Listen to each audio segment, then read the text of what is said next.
Hey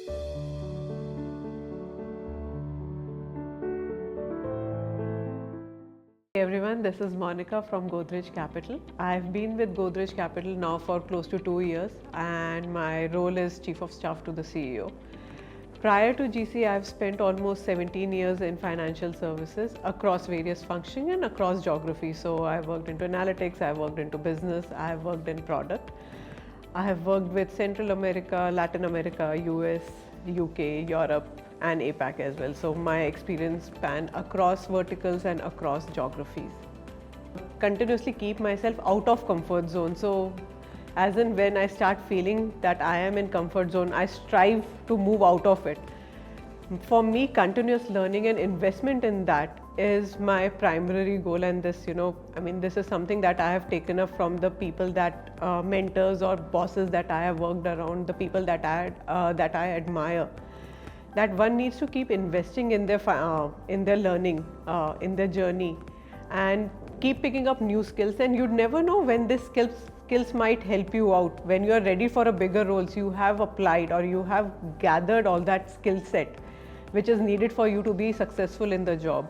So from my perspective, I have strived to keep my experience diverse, and as I have moved from one role to another, I always kind of thought about what I bring in, as what is my strength that I bring from my current role to the new role, and what more I'll add to my skill set. So that has been kind of my journey or my plan in my career progression while I've moved across work profiles and across geography.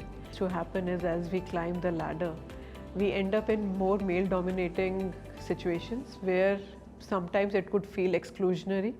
I think these are the places where you have to just remind yourself about your strength and let go of the self-doubt and just push through and understand that you are in that meeting for certain reasons, certain skill, perspective that you're bringing in. Specifically, there are few occasions where you might pick up some conversation with someone and you realize that you might be judged or stereotyped, and you could see that bias coming in.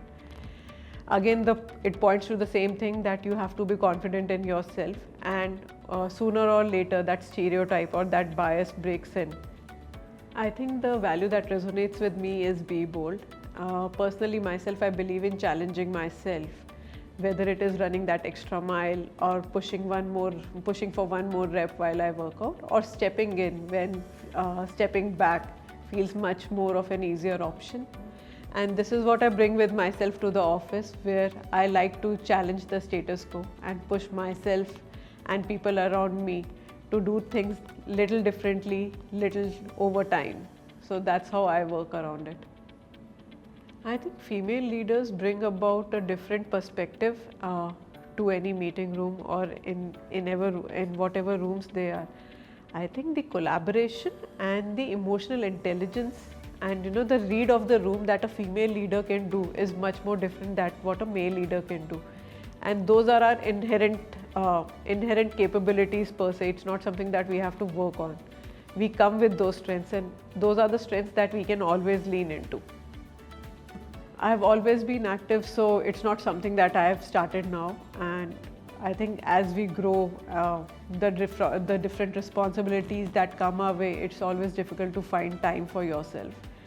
Luckily for me, I am a morning person, so I get up early while the family is still asleep, so I get my quiet time. It helps me, it charges my batteries for the day. So when you're working out, your whole focus is on, if I'm doing a rep, what is my next rep? How can I do much more reps, one more or two more? Similarly, when you're running, again, can I stretch it to 1 more kilometer or even a 500 meter? Or if I'm doing yoga, if I can hold that pose or hold that stretch even for 10 seconds more. I think those are the things that I push myself into, and that potentially is the way of pushing yourself out of your comfort zone for me as well.